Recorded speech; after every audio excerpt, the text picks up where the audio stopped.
പിണറായി വിജയന്റെ വീടുകളിലെ ഇഡി റെയ്ഡിൽ സംസ്ഥാന സർക്കാരിലേക്കും ആരോപണം തിരിച്ച സിപിഎം. റെയ്ഡിൽ യുഡിഎഫ് സർക്കാരിന് പങ്കുണ്ടോയെന്ന് ജനറൽ സെക്രട്ടറി എം.എ. ബേബി ചോദിച്ചു.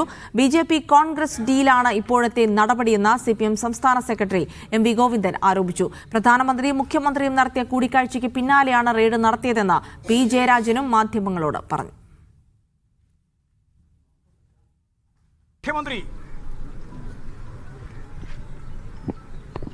ഇന്ത്യയിലെ പ്രധാനമന്ത്രിയെ കണ്ട് സംഭാഷണം നടത്തി എന്ന വാർത്ത പുറത്തു വരുന്നതിന്റെ തുടർച്ചയായിട്ടാണ് ഇന്ന് രാവിലെ ആകുമ്പോൾ ഇഡി ഞാൻ നേരത്തെ പറഞ്ഞ 14 കേന്ദ്രങ്ങളിലേക്ക് എത്തുന്നത്. അപ്പോഴാരുമായിട്ടാണ് ഡീല് എന്ന കാര്യം ഞാനിനി വിശദീകരിക്കേണ്ട കാര്യമില്ല. കോൺഗ്രസും ബിജെപിയുമായിട്ടുള്ള ഡീൽ ഇവിടെ കൃത്യമായിട്ട് കേരളത്തിൽ പകൽ വെളിച്ചം പോലെ ജനങ്ങൾക്ക് മനസ്സിലാക്കാൻ സാധിച്ച ഒന്നായിട്ടാണ് നമുക്കിതിനെ കാണാനാവുക. നരേന്ദ്രമോദിയാണ് ഇതിന്റെ ഏറ്റവും പ്രധാനപ്പെട്ട ചുക്കാൻ പിടിക്കുന്നത് രാഷ്ട്രീയമായിട്ട്. അതിന്റെ ഒപ്പം കോൺഗ്രസ്, പ്രത്യേകിച്ച് കേരളത്തിൽ ഇവിടെ വി.ഡി. സതീശൻ, രാഹുൽ ഗാന്ധി ഉൾപ്പെടെ അതിന്റെ ഒപ്പം ചേർന്നുകൊണ്ടാണ് കേരളത്തിലെ സിപിഎമ്മിനെതിരായിട്ട് ഈ കടന്നാക്രമണം നടക്കുന്നത്.